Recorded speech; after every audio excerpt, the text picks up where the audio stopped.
Welcome again. Today we will learn SMR. This word is very necessary on English grammar. نن به موږ د انګلیش بنیادی ګرامر زده کوو. ځکه څومره چې تاسو بنیاد سترانګ وي هومره به تاسو انګلیش بهتر وي. نو SMR هم د بنیادی انګلیش اهم پارت دی او دا په عام انګلیش کې ډیر استعمالیږي. زه پوهیږم چې د ډیرو خلکو به دا د مخکې نه زده وي، خو اوس چې ستاسو په علم کې څومره اضافه کیږي دا درته زه نشم ویلی. که تاسو اماده یا نو راځئ چې د ویډیو سیټ ته لاړ شو. SMR دا helping verb دی، یعنی کومکی پیلونه. موږ دوی په عام انګلیش کې د جملو جوړولو لپاره استعمالو. SMR موږ ته دا ښیي چې څوک یا یو شی څنګه ده یا څه کوي. په ساده ډول که درته ووایم، S د د یا د معنا ورکوي، M د یم معنا ورکوي او R د یو یا ی معنا ورکوي.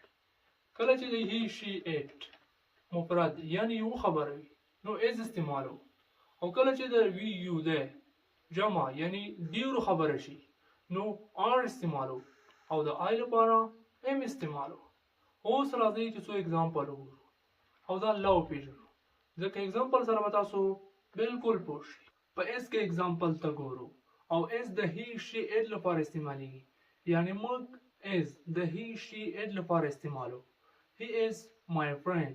هغه زما ملګری دی. هغه دی زما ملګری. He is my friend. هغه زما ملګری دی. She is tired. هغه ستړې ده، یعنی هغه دی ستړی. دی is. She is tired. هغه ستړې ده. It's a cat. دا پیشو ده. It is. دا دی پیشو. د it لپاره مو is راوړی ده. یوازې دا قاعده په یاد ولره چې اس د هی شي اټ لپاره استعمالیږي. په ام کې اگزامپل ته ګورو، همیشه دا په یاد ولره موږ یوازې ام د آی لپاره استعمالو. I am happy. زه خوشحاله یم. I am happy. زه یم د آی لپاره م استعمال کړی. I am learning English. زه انګلیش زده کوم، بیا هم د آی لپاره ام راوړی ده. I am learning English. زه انګلیش زده کوم.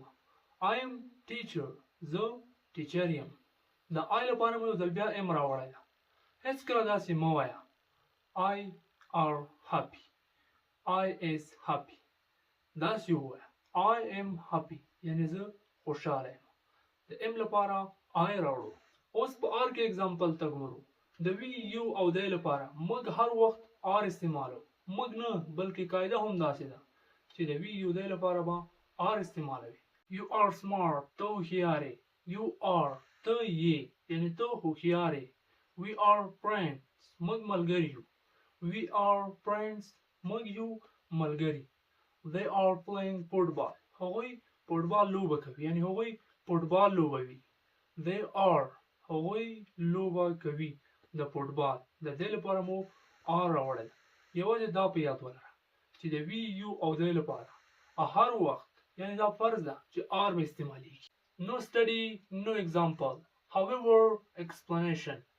د هی شي اټ لپاره از استعمالو. د وی یو او دی لپاره آر استعمالو، او یوازې د ام لپاره آی استعمالو. is. He is happy. هغه خوشحاله ده. am. I am student. زه student یم. د آر لپاره we are ready. موږ چمتو یو.